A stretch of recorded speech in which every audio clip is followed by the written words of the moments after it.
सोनामुखी, हरड़, मुलेठी जैसी अनेक जड़ी बूटियां और हजारों वर्षों का प्राचीन आयुर्वेदिक ज्ञान इस एक बोतल में समाया हुआ है। कायम टैबलेट, आपकी खुशियों का साथी। अमेरिका ने इजराइल में पहली बार अपने सबसे एडवांस लड़ाकू विमान यानी कि F-22 रैप्टर तैनात कर दिए हैं।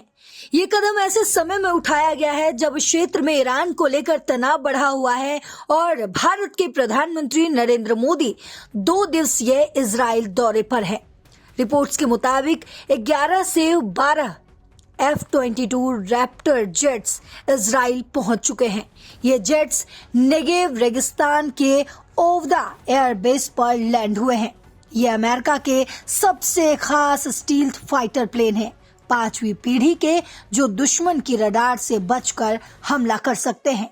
बहुत तेज और सुपर क्रूज मोड में बिना ऑप्टर बर्नर के सुपरसोनिक स्पीड पकड़ लेते हैं। अमेरिका ने कभी इनको इजराइल या फिर किसी भी नाटो देश को एक्सपोर्ट नहीं किया था। इतने सीक्रेट और पावरफुल है ये। अब सवाल ये है कि इतनी बड़ी तैनाती क्यों?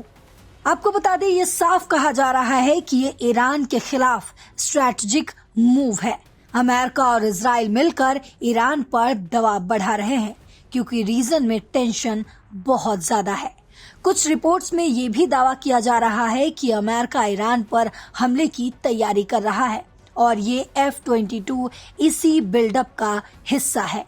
इजराइल के साउथ में एयरबेस पर ये जेट्स ऐसे जगह पर हैं जहां ईरान के कई शॉर्ट रेंज मिसाइल्स की पहुंच से बाहर रहते हैं। इसमें सबसे इंटरेस्टिंग बात यह है कि ये तैनाती ठीक उसी समय हुई है जब प्रधानमंत्री नरेंद्र मोदी इजराइल पहुंचे हैं। मोदी का 2 दिन का दौरा चल रहा है। वे इजराइल प्रधानमंत्री बेंजामिन नेतन्याहू से मिलेंगे, इजराइल की संसद नेसेट को संबोधित करेंगे और वहां के भारतीय समुदाय से भी बात करेंगे। मोदी ने खुद कहा है कि भारत और इजराइल की स्ट्रैटेजिक पार्टनरशिप बहुत मजबूत हो रही है, डिफेंस, ट्रेड, टेक्नोलॉजी सब में। लेकिन ये F-22 की तैनाती प्रधानमंत्री नरेंद्र मोदी के आने से ठीक पहले हुई और कई एक्सपर्ट इसे संयोग नहीं मान रहे। यह अमेरिका इजराइल का गहरा मिलिट्री कोऑपरेशन दिखाता है और पश्चिम एशिया में बड़े बदलाव का संकेत भी है। यानी कुल मिलाकर रीजन में 300 से ज्यादा अमेरिकी एयरक्राफ्ट पहले से ही तैनात है और अब ये F-22 भी आ गए हैं। साफ है कि ईरान के साथ टेंशन पीक पर है। तो भारत की तरफ से प्रधानमंत्री नरेंद्र मोदी का दौरा डिफेंस और स्ट्रैटेजिक टाइज को और भी मजबूत करने वाला है, लेकिन साथ ही मिडिल ईस्ट में शांति की बहुत ज्यादा जरूरत है।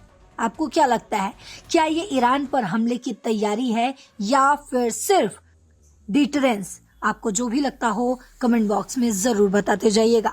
फिलहाल इस खबर में इतना ही, लेकिन अपडेट्स के साथ एक बार फिर आपके सामने हाजिर होंगे। तब तक देश और दुनिया की बाकी खबरों के लिए देखते रहिए दैनिक जागरण। नमस्कार।